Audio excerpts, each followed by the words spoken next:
Suponga ahora que el diámetro de un cable eléctrico está distribuido de manera normal, con un diámetro medio de 0.8 pulgadas y una desviación estándar de 0.02. Es decir, esto es la media y esta es la desviación estándar.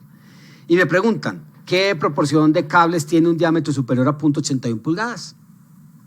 Un cable se considera defectuoso si su diámetro difiere del promedio en más de 0.025 pulgadas. Esto es como un tema de control de calidad del cable, ¿cierto? Lo que llamamos los niveles de tolerancia del cable.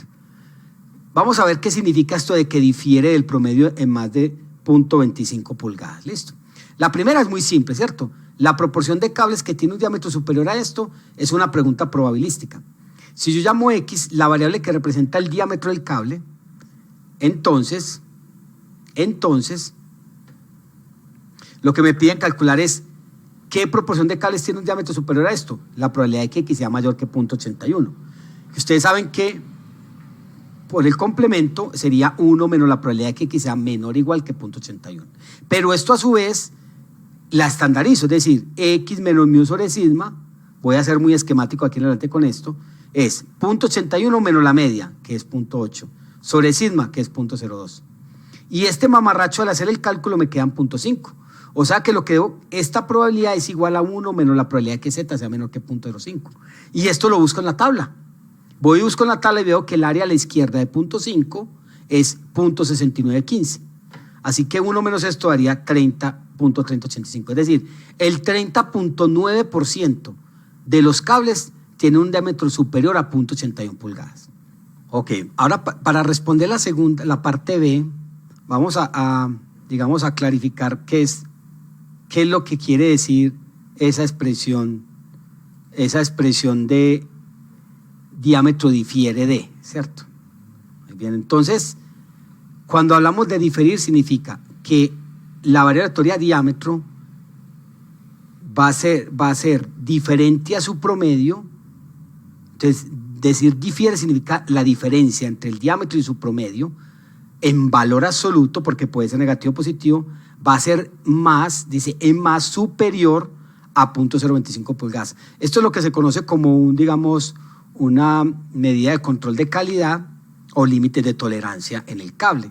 Entonces aquí me dicen, si el diámetro del cable menos su promedio en valor absoluto es más grande que esa cantidad, ese cable, es defectuoso. Entonces yo quiero saber qué proporción de cables lo son. Entonces, ¿cómo se responde esa pregunta? Entonces, X representa el diámetro, menos 0.8, que es la media.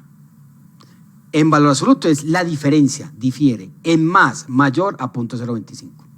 Después de tener eso, voy a calcular el complemento porque me va a quedar más fácil.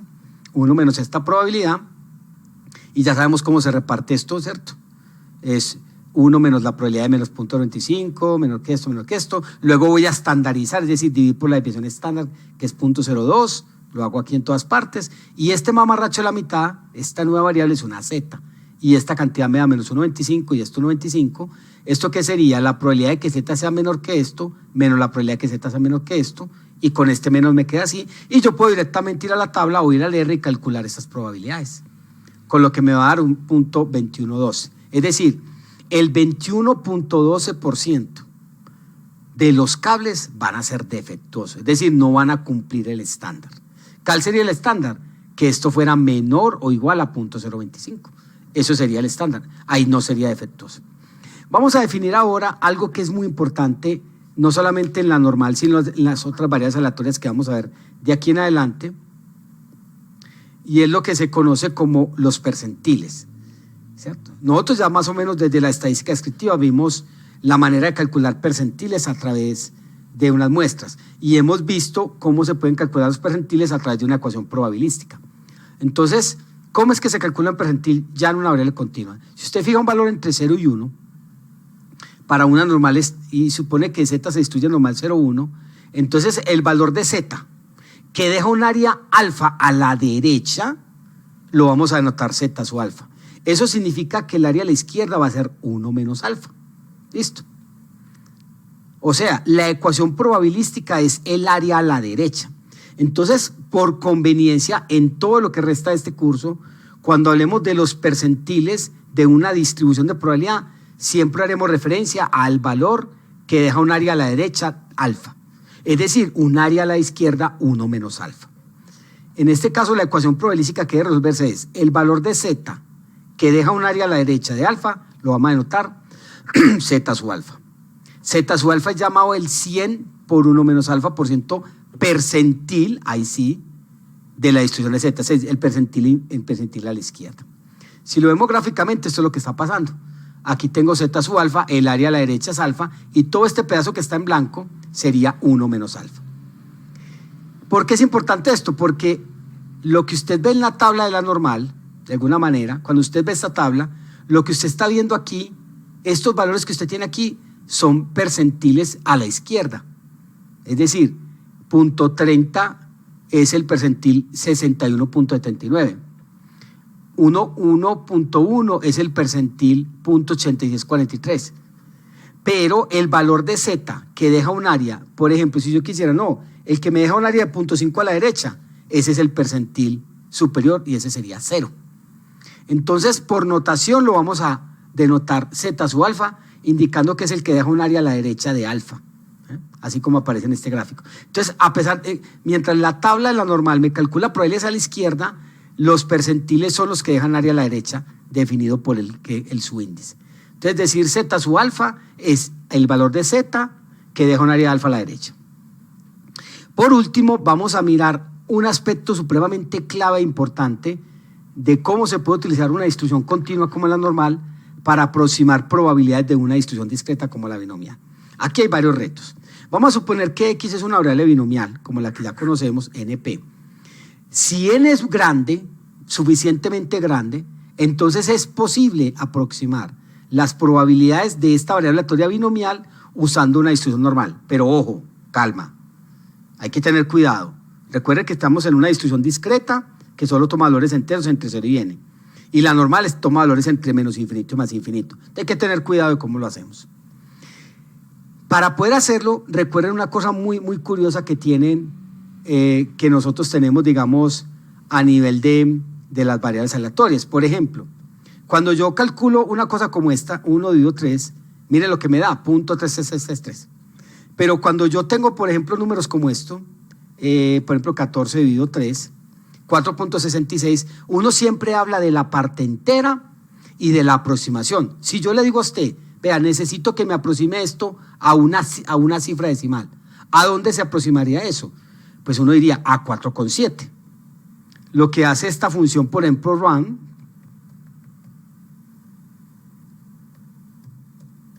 digamos, queremos aproximarlo a una cifra decimal, me lo aproxima a 4,7. Queremos aproximarlo, este número, 0,66 a una cifra decimal, 0,7. Este número, menos 0,66 a una cifra decimal, menos 0.7. Entonces, fíjense que todo consiste, recuerden cómo era la aproximación. Cuando aproximo, ¿qué es lo que miro? Si este número es mayor o igual a 5, si este dígito es mayor o igual que a 5, lo aproximo por encima, es decir, esto lo aproximaría a 4,7. Si este número es mayor o igual que 5, esto lo aproximo al siguiente. Si es menor o igual que 5, miren, acá por ejemplo, si esto fuera por ejemplo un 3 aquí, ¿a dónde lo redondea? A 4,6, es decir, no le hace nada. O sea que la clave está en el 5, ¿cierto? ¿A dónde aproximo 4,6? Si tengo 0 cifras decimales, es decir, ¿a qué entero aproximo 4,63? Al 5, porque este valor es más grande que 5. Pero ¿a dónde aproximaría esto, por ejemplo? A 4, porque este valor es menor que 5. Si lo vemos a una cifra decimal, estamos hablando de 0.5.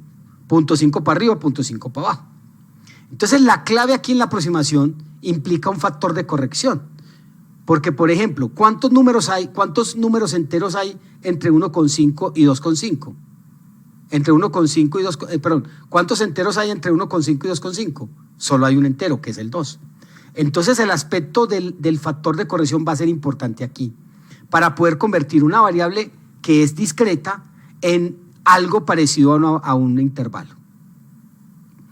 Como la binomial es un subconjunto de los enteros no negativos, se requiere ese factor de corrección. Ahora, Recuerden que en la binomial estamos calculando probabilidades enteras, ¿cierto? Por ejemplo, si usted tiene una binomial 10, 1/2, ¿cómo se calcula la probabilidad de que x sea menor que o igual que 2,2? Muy fácil, la probabilidad de que x es menor que 2. Fíjense que inmediatamente este valor fue redondeado al entero.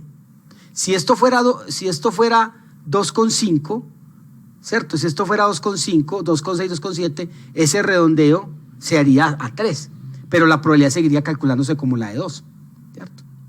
¿Y cómo se calcula esta? 2,2, lo llevo a 3, porque el siguiente entero después de 2,2 es 3. ¿Cómo se calcula? Y fíjense otra cosa, la probabilidad de que x sea menor o igual que 2 sería exactamente igual a la probabilidad de que x sea menor que 2,5. Claro, porque de 2,5 para abajo solo está el 2, el 1 y el 0. Y la probabilidad de que x sea mayor o igual que 3 sería lo mismo que la probabilidad de que x sea mayor que 3,5. Porque los números mayor o iguales, mayor o igual que 3, pero aquí hay un error. Aquí sería 2,5, debería ser 2,5 acá. Esto hay que corregirlo, es 2,5. Porque de 2,5 para arriba hasta el 3 y lo demás, ¿cierto? Entonces, si ustedes se fijan, todo se basa como en un tema de redondeo. El factor de corrección más usado es 1/2, es decir, 0,5. ¿Por qué? Porque es la manera como yo redondeo rápidamente a un entero. Así las cosas, si usted tiene una binomial NP, y si N1 es un entero que está entre 0 y N, entonces se verifica esto. Miren que N1 lo puedo escribir así, ¿cierto? Lo puedo escribir así. Por ejemplo, la probabilidad de que x igual a 2, la puedo escribir entre la probabilidad de que x esté entre 1,5 y 2,5. Eso es lo que me está diciendo. O sea, le resto a N1 1/2 y le sumo 1/2. Y el único entero que está entre 1 menos 1/2 y N1 más 1/2 es justamente N1. No hay más, ¿cierto? ¿Cierto? Es como acá, ¿cierto? Es como acá. Si tengo esta ecuación 1,5 menor que x menor que 2,5, el único número entero que está entre 1,5 y 2,5 es el 2 de una binomial. ¿Cuáles números están entre 1,5 y 2,5? Solo el 2, ¿cierto? Entonces lo mismo que estoy haciendo aquí. Si N1 es un entero, yo puedo escribir esto de esta manera. Pero además, si tengo un par de números N1 y N2, con N1 menor que 2 que están en el rango de x, también puedo verificar esto. Que la probabilidad de que x esté entre N1 y N2 la puedo hacer restándole 1/2 a N1 y sumándole 1/2 a N2. Y tengo exactamente los mismos valores. Entonces, es lo mismo que acá, miren. Si aquí lo que tuviera es entre 1 menor o igual que x y menor o igual que 4, fíjense que eso sería igual a poner 0,5 menor que x menor que 4,5, porque los únicos enteros que hay entre 0,5 y 4,5 son los que están entre 1 y 4. Entonces es exactamente lo mismo, eso es lo que aparece en esta ecuación. Así, si x es una variable aleatoria tal que x se distribuye binomial, entonces, si n es grande, entonces nosotros podemos, fíjense lo primero que estoy haciendo aquí, cada punto de x lo puedo expresar de esta manera, es decir, yo puedo construir pequeños subintervalos que contengan a cada punto de x, un subintervalo que contenga N1, y el siguiente, ¿dónde llegaría? El de N1 más 1/2 hasta el que sigue más 1/2, ¿cierto? Es decir, yo puedo ir construyendo pequeños subintervalos y resulta que en un intervalo la probabilidad en una variable aleatoria normal tiene sentido, pero en un punto no. Por lo tanto, haciendo este factor de corrección, yo puedo convertir estas probabilidades en esta probabilidad y esta probabilidad puede ser aproximada utilizando este tipo. Si ustedes se fijan acá, lo que usted tiene aquí es una estandarización. NP es la media de la binomial y NP por 1 menos P en raíz es la desviación estándar de la binomial. Esto es lo que se conoce como la aproximación normal de la binomial. Y funciona muy bien cuando N por P es mayor o igual que 10 y N por 1 menos P también es mayor o igual que 10. Entonces fíjense, puedo aproximar probabilidades binomiales usando una distribución normal, pero miren, hay que utilizar un factor de corrección. Vamos a ver algunos ejemplos de eso. Un ejemplo de eso.